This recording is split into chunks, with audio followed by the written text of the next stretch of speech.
말씀 보겠습니다. 다니엘서 1장 14절부터 21절까지의 말씀입니다.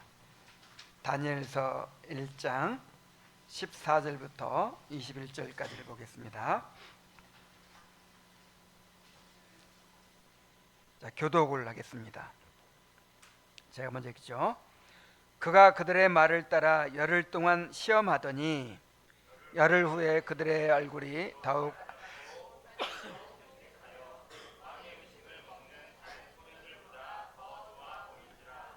그리하여 감독하는 자가 그들에게 지정된 음식과 마실 포도주를 제하고 채식을 주니라.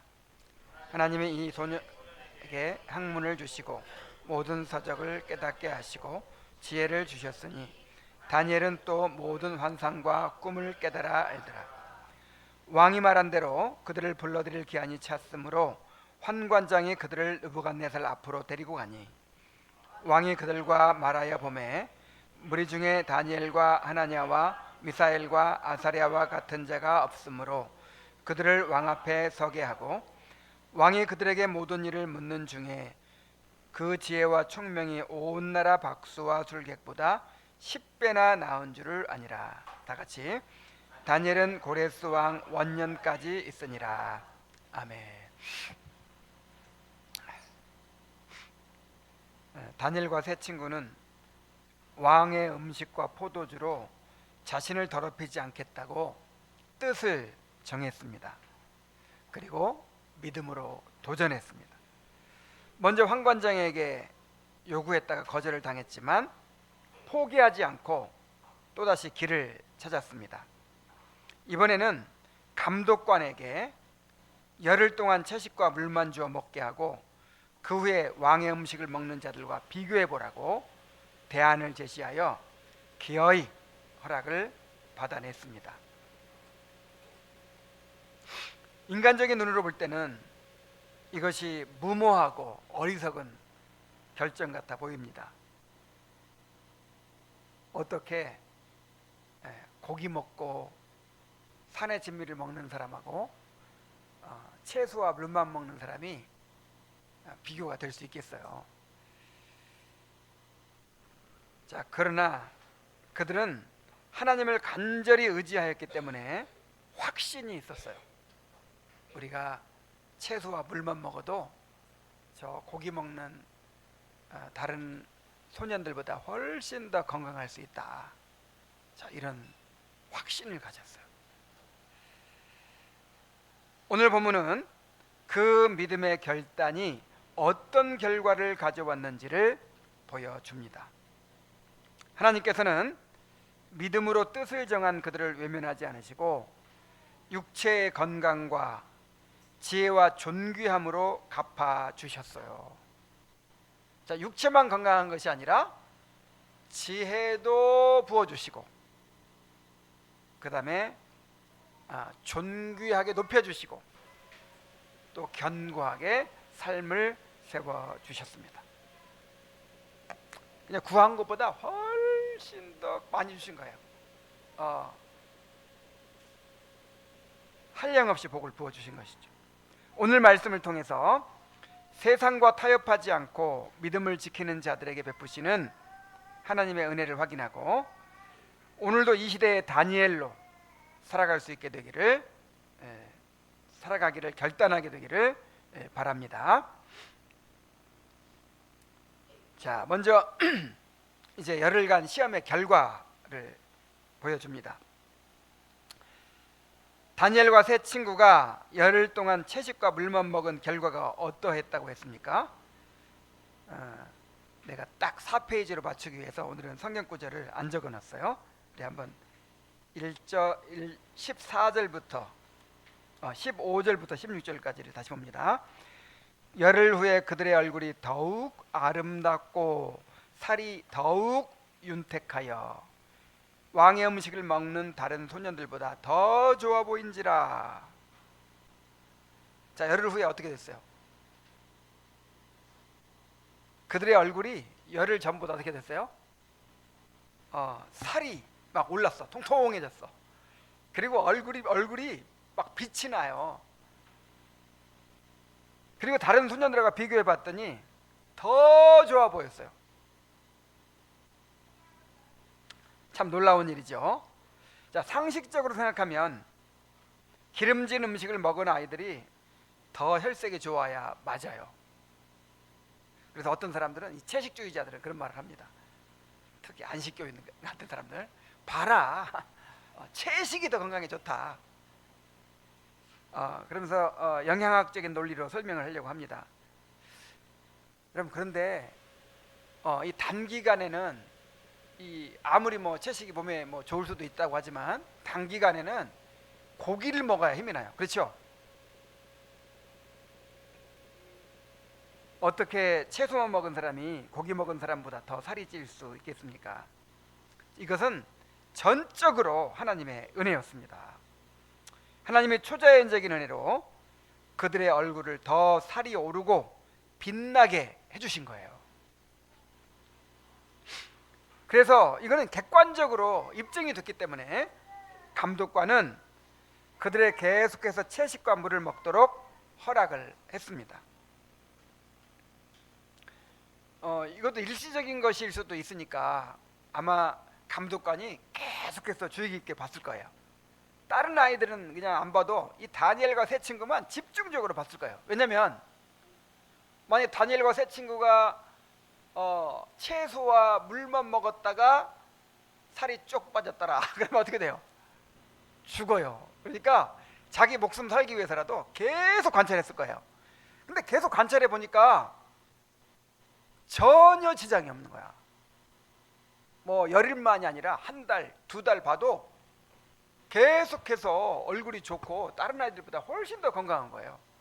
그래서 3년 동안 계속해서 채소와 물만 준 거예요.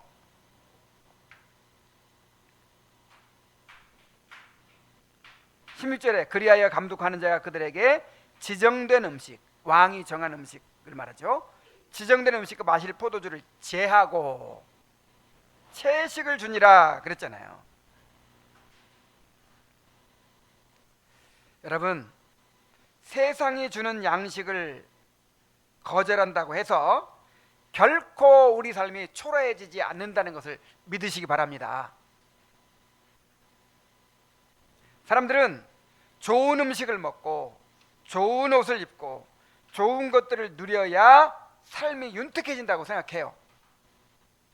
남들 다 입는 유명 브랜드 옷이나 신발을 걸치지 않으면 기가 죽는다고 생각하고, 철마다 해외여행을 가고 비싼 외식을 하고 좋은 차를 타야만 삶이 윤택해진다고 여깁니다.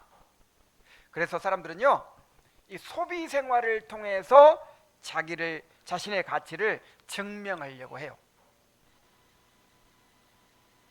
요즘에는 이 소비라고 하는 것이 필요해서 사는 게 아니에요. 꼭 필요해서 사는 게 아니라 그 소비를 통해서 자기를 확인하는 거예요. 그것이 자기 가치라고 생각하고 행복이라고 생각하는 거예요.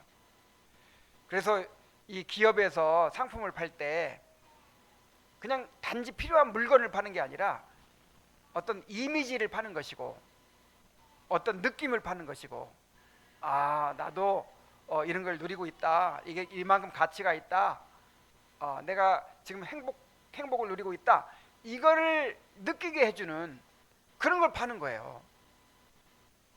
그래서 이 브랜드 가치라고 하는 게 그래서 이제 올라가는 거잖아요. 왜 명품이겠어요? 그 좋은 물건을 싸게 팔면 사지도 않아. 비싸야 돼. 그리고 비싼 거를 내가 삼으로써 내 가치가 올라가는 거지. 그러나 우리는 다니엘처럼 확신을 가져야 돼요. 세상의 양식을 끊고 소박하고 단순하게 살더라도 주님을 경외하는 사람은 훨씬 더 풍성하고 윤택한 삶을 살 수 있습니다.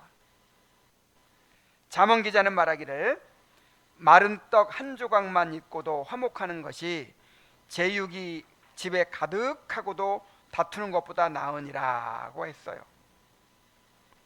비싼 음식을 먹지 못하고 명품 브랜드를 걸치지 못할지라도 매일 가정 예배를 드리며 말씀을 나누는 가정은 더 아름답고 윤택하게 살 수 있어요. 저는 우리 아이들이 다니엘처럼 좀 더 당당해졌으면 좋겠어요. 세상 유행을 따라가지 않아도 기죽지 않는 자존감이 있어야 됩니다. 다른 아이들 일찍부터 휴대폰을 다 주는데 나는 나만 휴대폰이 없어. 그래서 기가 죽나요? 그런 거 부러워하지 마세요. 비싼 브랜드 옷이나 신발을 통해서 자신감을 가지려고 하지 마세요. 우리 청소년들, 우리 어린 아이들만 해도 막 물려주잖아요. 막 소율이 언니가 물려준 거, 은서가 입고 은서가 물려준 거, 또 뭐 더 어린 아이들이 있고 막 그러잖아요. 그래 아이들은 막 너무 즐거워해. 이거 소율이 언니가 준 거야. 이거 헤라 언니가 준 거야 하면서 조금 더 기죽지 않아. 근데 요 놈들이 이제 조금 커가지고 중학생이 되고 고등학생이 되면 다른 아이들은 다 나이키 신었는데 나는 나이키가 아니라 나이스를 신었어. 다른 아이들은 다 무슨 노스페이스 다 입었는데 나는 시장에 산 거 입었어. 그래가지고 막 창피하고 막 기죽고 그냥 나도 그 몇십만 원짜리 사달라고 하고. 이게 뭡니까 이게? 세상 사람들은 그렇다고 치고 여러분 우리는 예수님을 모시는 사람이고 새로운 피조물인데 그런 옷을 이 껍데기를 뭘 거쳤느냐에 따라서 내 가치가 달라져요? 진짜 자신 있는 사람들은요 시장에서 15,000원짜리 옷 입고도 당당한 사람들이에요. 진짜 멋진 사람들이에요. 그런 사람들이. 여기 청소년들이 안 왔네요. 꼭 들어야 돼. 우리 하군이 어떻게 생각해요? 그렇다고 생각해요? 아니라고 생각해요? 그렇죠? 정말 그런 멋진 사람이 되세요. 막 애들 다른 애들 막 좋은 메이커 입고 막 명품 걸치고 막 그런 거 가지고 막 자신감 갖고 세상에 그냥 이 속이 빈 사람들이 그런 짓 하는 거야.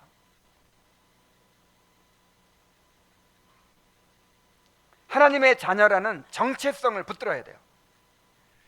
여러분 한번 생각해 보세요. 다니엘과 세 친구가 얼마나 놀림을 받았겠어요. 한번 생각해 보세요.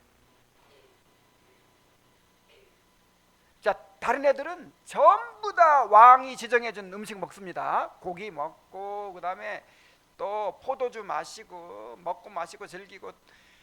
자, 먹고 마시는 것뿐만 아니라 얼마나 막 그 타락한 문화가 많았겠어요. 거기에 막 젊은 사람들만 모였으니까. 근데 그런 거 안 해. 혼자만 안 해. 다른 사람을 다 그거 먹고 있는데 이 다니엘과 세 친구만 뭐 먹어요? 채소하고 물만 먹어. 얼마나 놀리고 조롱하고 했겠어요.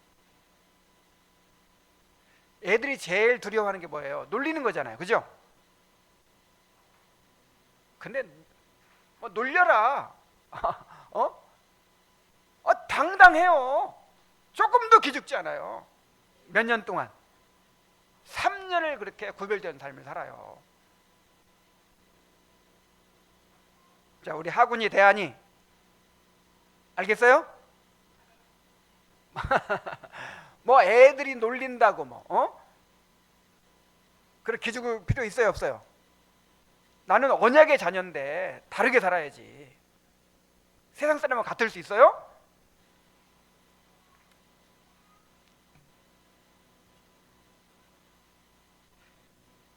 자, 다니엘과 세 친구는요, 야, 진짜 나라가 망했잖아요.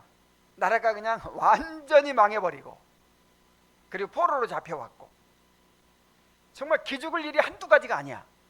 그리고 자기만 채소만 먹어. 자, 이런데 기가 죽어요, 안 죽어요? 안 죽는다니까. 나는 언약의 자손이다. 나는 하나님이 나와 함께 하신다. 그냥 당당해요. 막 그 어린 소년이 뭐 황관장 같은 사람한테 막 가서 찾아가서 요구하잖아요.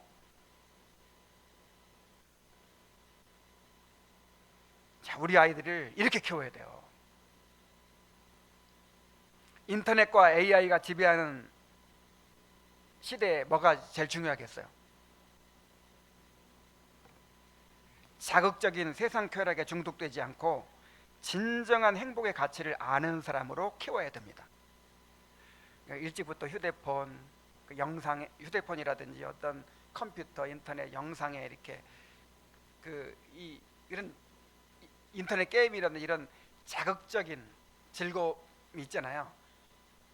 이건 이제 이 도파민이라는 호르몬이 나와가지고 이렇게 이 자극적인 즐거움을 주는 거거든요. 요거는 행복과 관계가 없어요. 그때만 약간 재미있을 뿐이지 이게 나를 행복하게 해주질 않아. 근데 이게 진짜 큰 문제는 뭐냐면, 행복은 어디서 오죠? 뭔가 내가 인내하고 노력해서 뭔가를 이루었을 때 행복을 느끼죠. 그 다음에 서로 관계를 맺고 사랑하고 섬기고, 자, 이름으로써 또 행복을 느끼죠. 그 다음에 어떤 예술을 감상한다든지 문학 작품을 감상한다든지 또 아름다운 이 창조 세계를 바라본다든지 이러면서 사람이 행복을 느끼는 거거든요. 그리고 우리 그리스도인은 더군다나 말씀을 묵상하고 하나님의 임재를 누림으로써 최고의 행복을 느끼는 거예요. 맞아요, 틀려요? 행복이 여기서 오는 거죠. 근데 이런 잔잔한 행복을 느낄 수 있는 이 감각을 잃어버린대요. 도파민에 중독되면 자꾸만 이렇게 자극적인 즐거움 이거를 계속 맛보잖아요. 그러면 잔잔한 행복을 누리는 감각을 잃어버린대요. 행복할 능력이 없어져. 그러면 이제 점점 더 강한 자극을 원하는 거야. 강한 자극을. 너무 불행한 일이에요. 근데 뭔가 막 이벤트가 있어야 되고 뭐 더 자극적인 것이 있어야 되고 막 끊임없이 그런 쾌락을 추구해야 되는 거예요. 얼마나 불행해. 그런 것이 없어도 정말 얼마나 정말 하나님과의 관계 속에서, 가족들과의 관계 속에서 책을 읽으면서 음악을 들으면서 얼마든지 이렇게 정말 풍성한 행복을 누릴 수 있는데 그런 걸 못 누린다니까.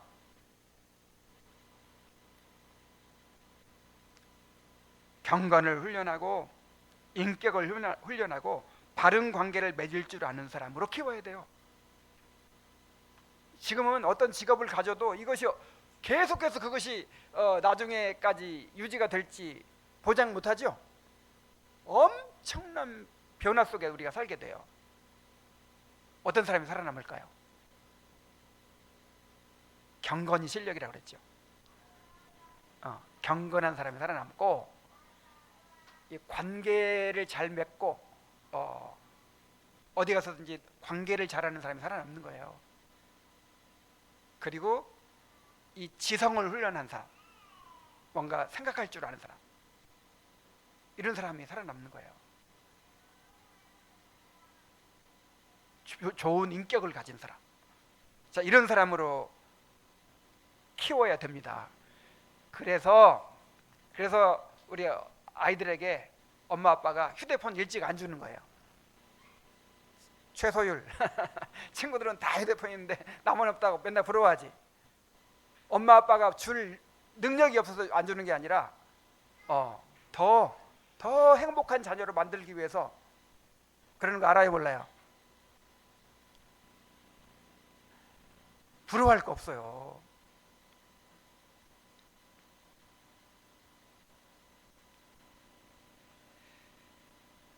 다니엘과 세 친구가 스스로 뭐 부모가 뭐 간섭도 안 하는데 스스로 그렇게 절제를 선택했잖아요.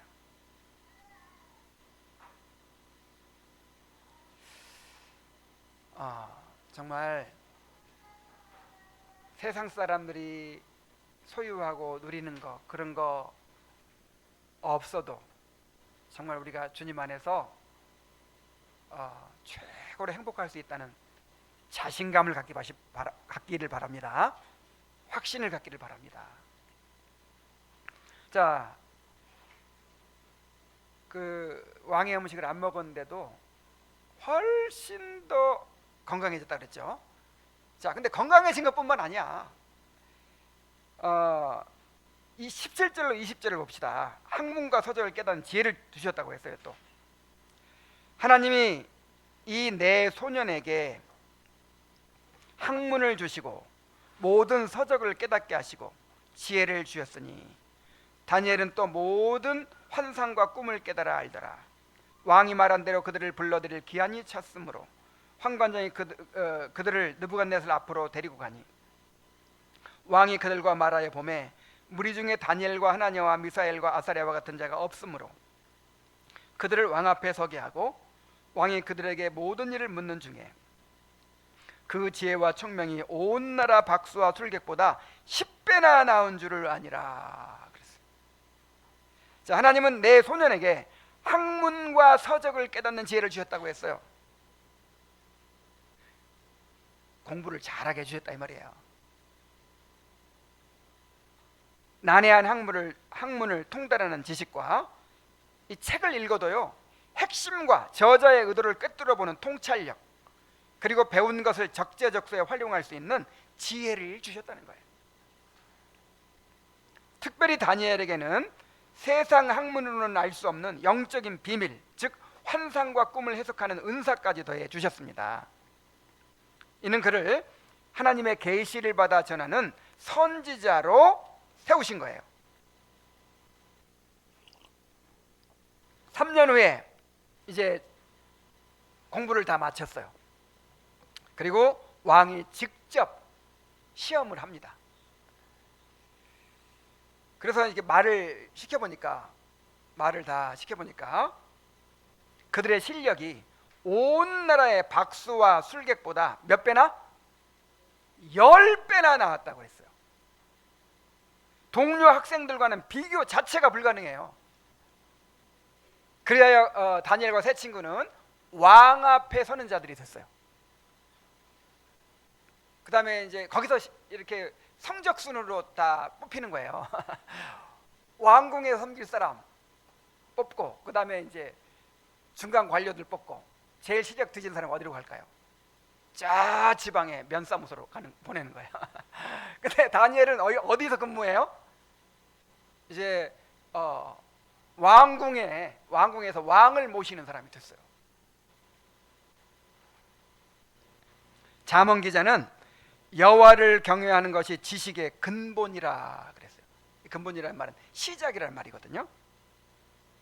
자, 모든 학문은 인간과 세계를 연구하는 것인데, 자, 인간과 세계를 창조하신 분이 누구예요? 하나님이죠. 그럼 하나님을 모르고 인간과 세계를 알 수 있어요, 없어요? 자, 산이 어떻게 생겼나 보려면 정상에 올라가 가지고 이렇게 내려다봐야 돼.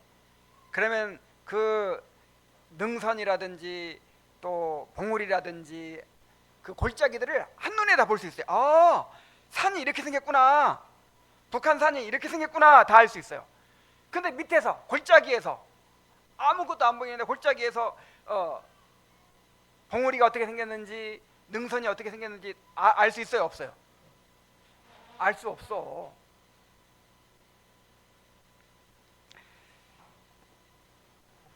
그래서 하나님을 모르면 다 장님 코끼리 만지듯 할 수밖에 없어요. 근데 하나님을 알면 하나님의 관점으로 인간을 바라보고 삶을 바라보고 하나님의 관점으로 세계를 바라보니까 모든 것을 다 파악을 하게 되는 것이죠. 지혜를 얻게 되는 것이죠. 지난번에 어떤 자매가 요즘 자매들 교제가 그렇게 좋다면서요? 그러면서 하는 말이 다들 철학자들 같아요, 그래요. 맞아요. 정말 이 하나님의 관점으로 우리 삶을 바라보고 세계를 바라보면요, 이렇게 통찰을 하게 돼. 다 보여요. 도를 깨우치게 되는 거예요. 자, 물론 하나님께서 그들에게 은혜를 주셨지만, 자, 공부를 열심히 했을 거예요. 또, 자, 공부 열심히 했겠어요, 안 했겠어요? 다니엘과 세 친구가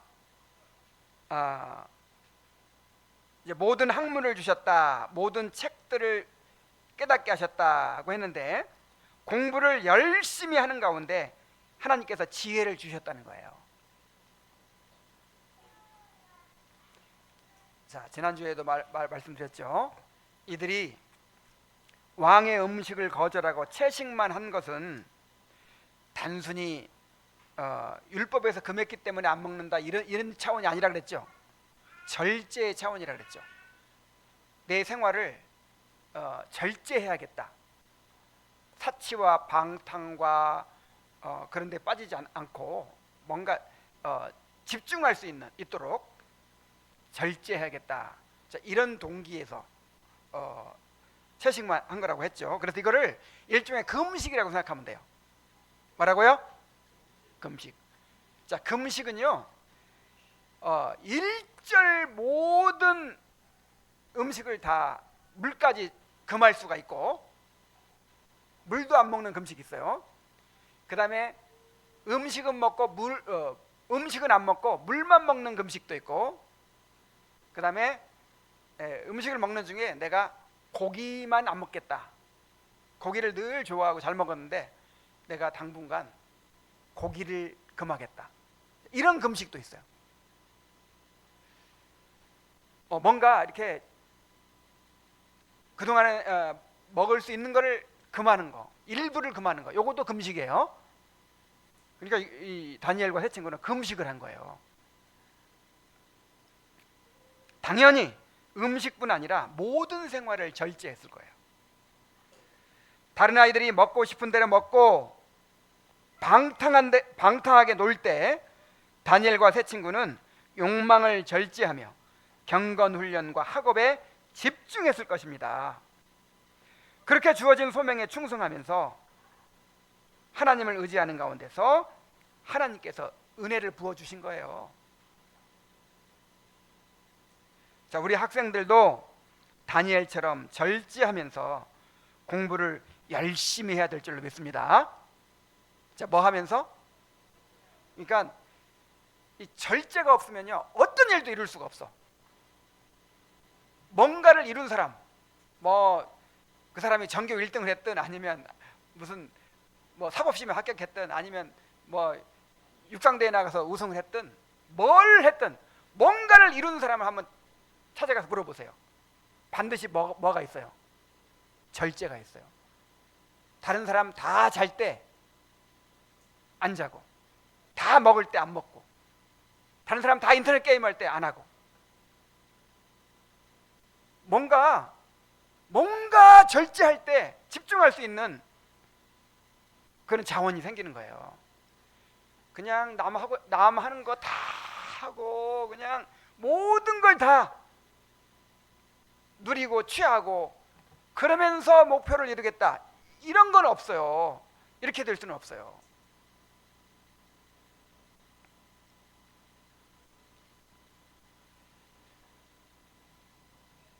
내가 내 삶에서 뭘 절제해야 될 것인지 한번 생각을 해보세요. 내가 정말 중요한 목표를 이루기 위해서 하나님께서 시키시는 더 중요한 일을 위해서 내가 절제해야 될 것이 무엇인가 한번 생각해 보시고, 다니엘처럼 그렇게 절제를 실천하게 되기를 바랍니다. 이거는 성령의 열매 가운데 하나예요. 절제는 성령의 열매 가운데 하나야. 그래서 정말 경건한 사람들은요, 절제해요. 절제가 있어. 자, 그리고 이제 정말 중요한 거 한 가지 말씀드릴게요.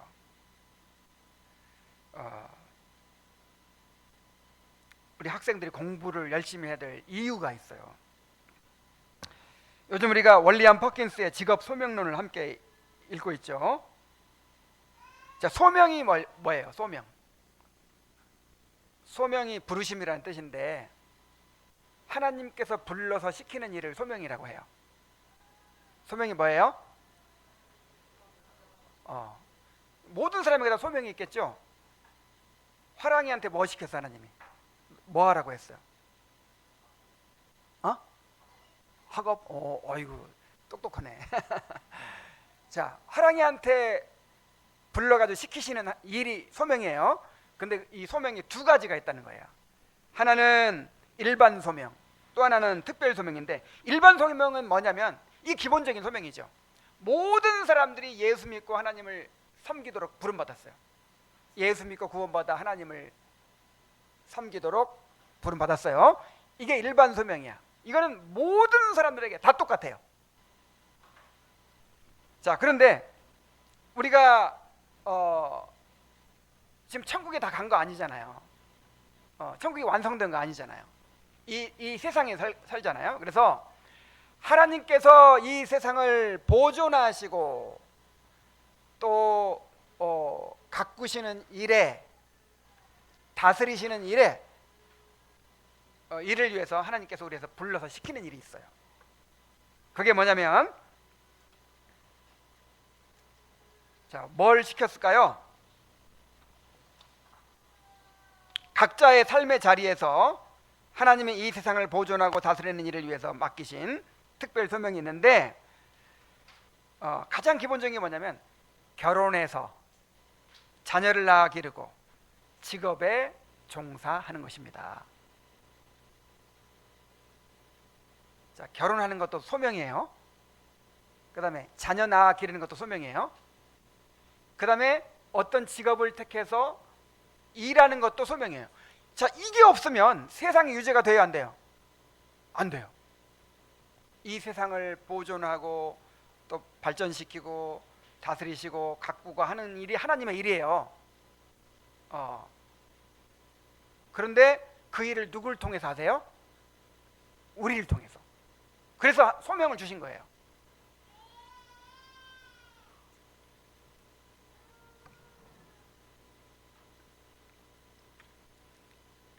자, 어른들에게 주어진 소명이 자녀를 낳아 기르고 직업에 종사하는 것이라면 학생들의 소명은 뭘까요? 학생들에게 주어진 소명은 이제 그렇게 할 수 있도록 준비하는 거예요. 다시 말하면 공부하는 게 소명이에요. 아까 우리 화랑이가 얘기 잘했어요. 지금 학생들에게 하나님이 어떤 소명 줬어요? 너희들 어른 돼서 직업도 가져야 되고, 어른 돼서 이제 한 가정을 이렇게 또 이끌어야 되고, 어른이 돼가지고 또 쓰임 받을 수 있도록 뭐 해라? 공부해라. 공부하라고 불렀어요, 여러분을. 공부가 하나님의 소명입니다. 꼭 좋은 대학 가고 출세하기 위해서가 아니라 하나님이 시키신 일이기 때문에 성실하게 공부해야 됩니다. 그래서 우리 학생들은요, 공부 열심히 하면, 성실하게 하면 하나님께서 영광 받으세요. 하나님이 기뻐하세요. 왜냐하면 하나님이 시키신 일을 잘했으니까. 하나님이 시키셨으니까 지혜도 주실 거예요. 공부하라고 해놓고 지혜를 안 줘? 그러면 안 되잖아요. 너 공부 열심히 해라 하면서 지혜도 약속해 주셨어요. 그래서 기도하면서 하세요. 하나님, 내가 하나님이 공부하라고 나를 불러주셨으니 지혜를 주세요.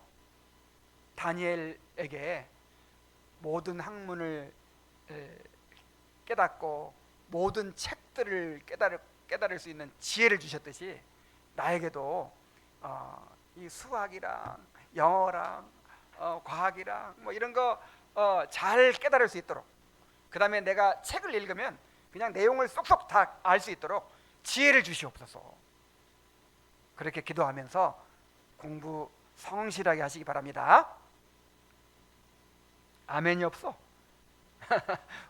우리 학생들, 자, 하나님께서 공부하라고 불러주셨는데 그 소명을 성실하게 감당하시기 바랍니다.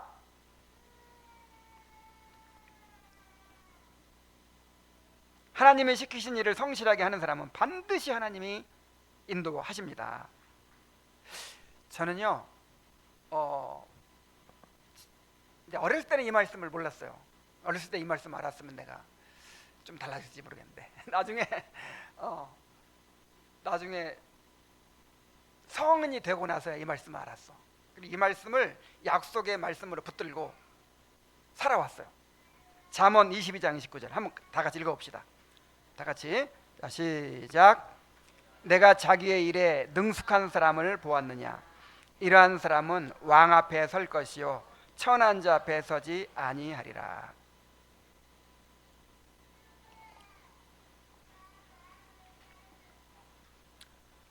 현재 하나님께서 나에게 맡기신 일을 성실하게 감당해가지고 그 일에 능숙해진 사람, 그런 사람은 반드시 누구 앞에 설 것이다? 왕 앞에 설 것이요 천한 자 앞에 서지 않을 것이다 그랬어요. 이것을 여러분의 진로를 위한 약속의 말씀으로 삼으세요. 앞으로 진로가 염려가 되죠? 이 성인들도 마찬가지예요. 성인들도 앞으로 직장이 어떻게 될지 지금 깜깜하잖아요. 그죠? 불안하잖아요. 이 약속을 붙드세요. 내가 지금도 기억이 생생해요. 정말 그 전에 교회에서 이제 목회를 할 때 나이는 50이 넘었지, 뭐 돈은 하나도 없지, 하여간 막막했어요. 내 진로가. 그냥 그 상태에 있으면 편해. 뭐 생활비도 넉넉히 받고, 뭐 대접도 잘 받고, 뭐 부족함이 없어. 그러나 뭔가 꿈이 있잖아요. 정말 이런 교회를 세우고자 하는 꿈이 있고, 그런데 길이 없어. 길이 너무 막막해요. 근데 이 말씀을 붙들었어요. 정말 내가 자기 사업에 능숙한 사람을 보았느냐. 이제 전에 개역성경 번역으로는 근실한 사람을 보았느냐 해가지고 성실성을 좀 더 강조했어. 그 번역이 내가 자기 사업에 근실한 사람을 보았느냐. 이런 사람은 어디 설 것이요?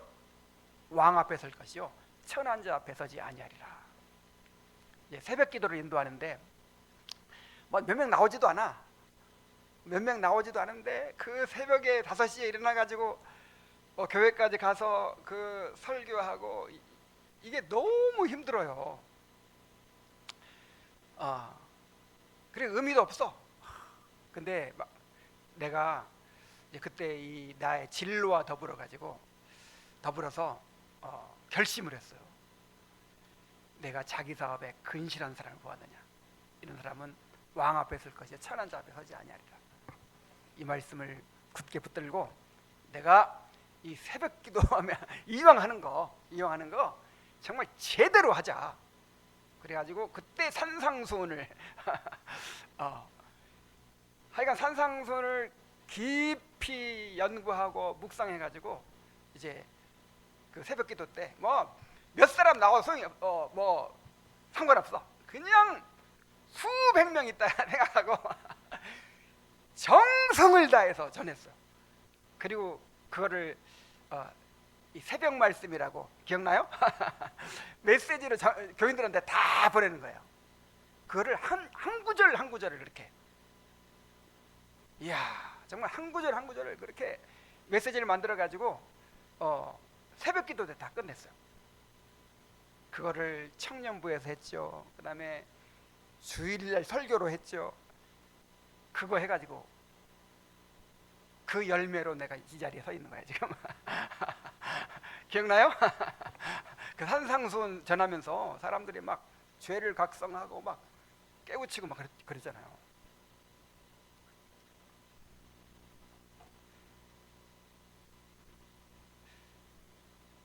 난 정말 이게 꼭 내 이야기를 해서 좀 그런데 나는 정말 이 말씀을 믿어요. 정말 다윗이 큰 형들은 전부 다 그냥 뭐 이렇게 뭐 좋은 일 다 시키고 막내 아들 다윗은 양 몇 마리 묶어가지고 그냥 들판에 버려버렸어. 그래서 다윗이 나중에 내 부모는 나를 버렸으나 하나님은 나를 버리지 아니하시리이다, 뭐 이런 고백을 했잖아요. 그래서 양과 함께 들판에서 그냥 자라는 거예요. 근데 다윗은 자기 일에 어떻게 했어요? 근실했고 능숙했어요. 그냥 대충 야 우리 형들은 다 뭐 사울 밑에서 다 일하고 뭐 근데 나만 지금 이렇게 완전히 포기한 아들이잖아. 근데 그때 이 다윗이 하나님을 붙들었어요. 경건했어요. 경건이 실력이라고 했잖아요. 그리고 그 양치는 일을 최선을 다해서 한 거야. 곰이나 사자가 양 물어가면 어떻게 해요? 그냥 목숨 걸고 막아내. 한 마리도 안 잃어버려. 그리고 물매를 막 열심히 연습해가지고 백발백중 그냥 물매로 탁 던지면 그냥 정확하게 맞도록 그렇게 실력 있는 목자가 됐어. 내가 자기 일에 능숙한 사람을 보았느냐? 다윗은 뭐에 능숙해졌어요?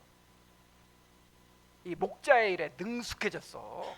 이 물매 던지는 일에 능숙해졌어. 그래야 나중에 누구 앞에 섰어요? 왕 앞에 섰잖아.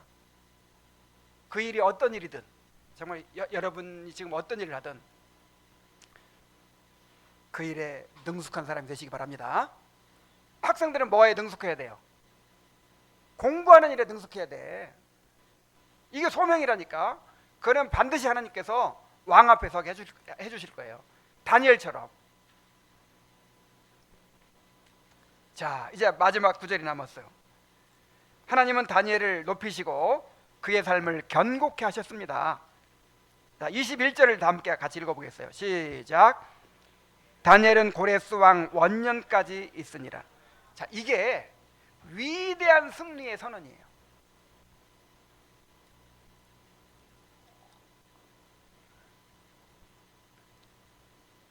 자, 이 말씀은 믿음을 지킨 자들에게 주어지는 위대한 승리를 선언하신 말씀이에요.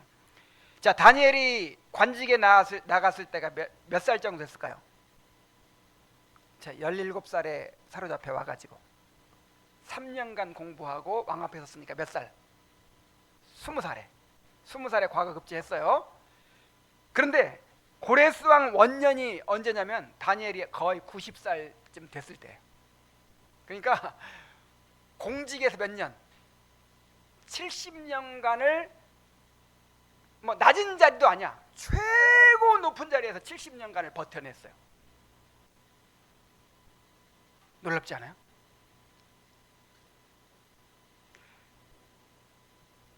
자, 그동안 네 왕이 거쳐갔어요. 네 왕. 느부갓네살, 벨사살, 다리오, 고레스. 그 다음에 세 제국이 거쳐갔어요. 바벨론, 메데파사, 페르시아. 그동안 계속 높은 자리에 있어. 자, 어떻게 이렇게 될 수 있을까요? 하나님께서 그를 높이시고 견고하게 지켜주신 것입니다. 정치인이나 고위 관료의 자리는 파리 목숨과도 같아요.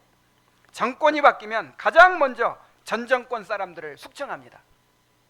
권력의 핵심일수록 정쟁에 휘말려 하루아침에 목숨을 잃기가 쉽습니다. 더구나 바빌론 왕궁은 총성 없는 전쟁터와 같았어요. 그를 시기하여 죽이려는 정적들이 얼마나 많았습니까? 자, 그런데 어떻게 다니엘이 왕들이 4번 바뀌고 3번 바뀌고 제국이 막 바뀌는 그런 상황에서도 살아남았을까요? 누가 지켜주셨어요? 하나님. 다니엘서 12장 13절에 오면 너는 가서 마지막을 기다리라. 이는 내가 평안히 쉬다가 끝날에는 내 몫을 누릴 것임이니라. 하나님이 보장해 줬어요. 천하를 호령하던 느부갓네살도 죽고 영원할 것 같아서 바벨론 제국마저 무너졌지만 다니엘의 삶은 무너지지 않았어요. 나라가 뒤집히고 왕조가 바뀌는 거대한 피바람 속에서도 하나님의 그를 붙드셨기에 다니엘은 끝까지 살아남았습니다. 하나님은 하나님을 경외하는 자들을 붙드시고 지켜주십니다. 지금 이 세상은 다니엘이 살았던 시대보다 더 크게 요동하고 있어요. 요즘에 내가 드라마를 한 편 봤어요. 서울 자가의 대기업 다니는 김부장이라는 드라마가 있어요. 자, 서울에서 아파트, 강남에 아파트 가지고 있고 대기업에 그것도 부장이야. 그러면 성공했어요? 성공 안 했어요? 엄청나게 성공한 거죠. 좋은 대학 나와가지고 그렇게 됐으니까. 그래서 뭐 누구나 부러워할 만한 그런 위치인데, 이야, 참 그 삶을 보면 얼마나 경쟁이 심하고 업무 스트레스가 많은지, 위에서는 계속 실적을 요구하고 밑에서는 치고 올라오고 그 자리에서 밀려나지 않기 위해서 얼마나 경쟁하고 전전긍긍하며 사는지 모릅니다. 그러다가 끝내 이제 쫓겨나요. 명퇴를 당해가지고 세차장을 하면서 드디어 비로소 자기를 찾게 돼요. 비로소 가족 관계가 좋아지고 또 뭐 형과도 화해하고 막 이런 일이 이제 드라마인데, 야, 나 저는 그 드라마를 보면서 정말 느낀 게 많았어요. 야, 그냥 사람들이 누구나 부러워할 만큼 지금 학생들 그렇게 피 터지게 막 공부하는 이유가 뭐냐면 그렇게 되려고 하거든요. 그렇게. 근데 막상 그렇게 돼 보세요. 대기업 들어가고 뭐 부장까지 올라가려면 이것도 하늘의 별따기인데, 이야, 그렇게 성공한 사람들의 삶이라고 하는 것이 너무나도 비참한 거예요. 불안해요. 그래서 누구도 안전한 사람은 없구나, 그거를 느꼈어요. 자, 그런데 우리는 지금 AI 혁명이라는 소위 제4차 산업혁명이라는 거대한 파도 앞에 서 있습니다. 세상은 너무나 빠르게 변하고 수많은 직업이 사라질 그야말로 초불확실성의 시대가 도래했어요. 그래서 정말 불안하죠. 이야, 정말 그 요즘에 AI를 좀 이렇게 사용해 보니까 막 문득 두려운 생각이 드는 거예요. 웬만한 게임 같은 거 그냥 만들어 주더라고요. 그리고 요즘에 우리 교회 홈페이지 관심 있어가지고 어떻게 만들면 좋을까 해서 내가 이렇게 이런 식으로 한번 디자인을 해보라고 했더니 그냥 그대로 막 나와버려요. 그 디자인이. 이야, 정말 없어질 직업이 엄청나게 많을 거예요. 불안하죠. 그러나 두려워하지 마십시오. 하나님을 경외하는 자는 어떤 파도 속에서도 안전합니다. 며칠 전에 읽은 이사야서에 이런 구절이 있었어요. 이사야 46장 3절 4절 함께 읽어보겠습니다. 시작. 야곱의 집이여, 이스라엘 집에 남은 모든 자여, 내게 들을지어다. 배에서 태어남으로부터 내게 안겼고 내게 업힌 너희여, 너희가 노년에 이르기까지 내가 그리하겠고 백발이 되기까지 내가 너희를 품을 것이라. 내가 지었은즉 내가 업을 것이요 내가 품고 구하여 내리. 하나님께서 택하신 이 언약의 백성들에게 주신 약속입니다. 너희가 태어나면서 나에게 안겼으니 노년의 이르기까지 너희를 계속 품어주겠다. 태어날 때 내 백성이다 하고 안아줬는데 좀 있다가 그냥 내 던져버려요? 그런 하나님은 아니라는 거예요. 하나님은 백발이 될 때까지 우리를 계속 품고 계시겠대요. 믿습니까? 내가 나이가 좀 들어서 그런지 이런 구절들이 너무 좋아요. 시편 84편 14절에 이 하나님은 영원히 우리 하나님이시니 그가 우리를 죽을 때까지 인도하시리로다. 자, 언제까지 인도해요? 죽을 때까지. 이 노후가 불안해, 두려워. 이 실비보험도 없고 국민연금도 없어. 야, 그러다 병이나 또 나면 어떡하지? 노후에 뭐 먹고 살지? 막 이런 두려움이 있어요. 근데 이 구절이 하나님의 약속이에요. 하나님은 영원히 우리 하나님이시니 그가 우리를 언제까지? 죽을 때까지 인도하시리로다. 지금까지 나를 품고 여기까지 인도하셨는데 죽을 때까지 인도하실 거예요. 시대가 아무리 바뀌어도 만물의 주관자는 하나님이십니다. 제국들이 무너지고 정권들이 무너지는 천지개벽 속에서도 하나님은 당신을 경외하는 다니엘을 지켜주셨어요. 그러므로 AI가 세상을 지배하고 기술이 인간을 앞서는 것 같아도 두려워하지 마십시오. 세상은 변해도 하나님은 영원하시며 하나님을 붙드는 자도 영원할 것입니다.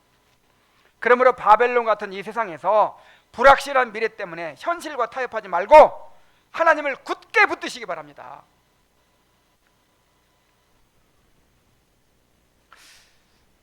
요즘에 그 이사야서가 계속 위로죠. 하나님의 위로죠. 위로를 많이 받고 있습니까? 막 믿음이 생기고 있어요? 근데 여러분, 하나님께서 아무리 약속을 주시고 위로를 하고 우리와 함께 하셔도요, 그걸 못 누릴 수가 있어요. 내가 하나님과 교제하지 않고 내가 하나님의 뜻 안에 있다는 확신이 없잖아요. 그러면 마음에 담대함이 없어요. 아무리 성경에 좋은 말이 많이 쓰여도 나하고 관계없는 말 같아.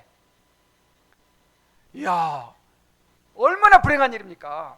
죄 가운데 있다든지, 죄를 짓고 회개하지 않고 있다든지, 하나님의 말씀에 순종하지 않고 있다든지, 하나님과 교제하지 않고 있다든지, 말씀을 멀리하고 있다든지, 그러면 정말 하나님이 나와 함께 하시고 이렇게 귀한 약속을 막 주고 계시고, 그런데 그걸 누려요, 못 누려요? 못 누린단 말이에요. 너무 안타까워요. 자, 다윗의 시편 기자의 기도를 한번 보세요.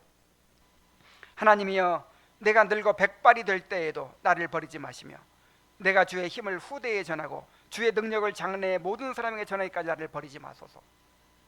자, 왜 버리지 말아야 돼요? 자, 왜 나를 버리지 말아야 돼요? 내가 주의 힘을 후대에 전하고 주의 능력을 장래의 모든 사람들에게 전하기까지 버리지 말라고 합니다. 하나님이 다니엘을 그렇게 오래도록 보존해 주신 이유가 있습니다. 그에게 사명이 있었기 때문이에요. 하나님은 사명을 가진 사람을 보존하십니다. 아무리 하나님이 위로하시고 약속을 주셔도 하나님을 붙들지 않고 있는 사람, 하나님의 뜻에서 벗어나서 살고 있는 사람, 그런 사람은 위로를 누리지 못해요. 두렵다고 불안하다고 세상의 줄을 붙잡지 마십시오. 느부갓네살 붙잡았다가 느부갓네살 죽으면 끝나요. 바벨론 붙잡았다가 바벨론 죽으면 끝나요. 다니엘처럼 하나님을 경외하는 사람이 되십시오. 그러면 하나님이 여러분의 산성이 되심을 확신하게 될 것입니다. 자, 우리 이제 기도합시다.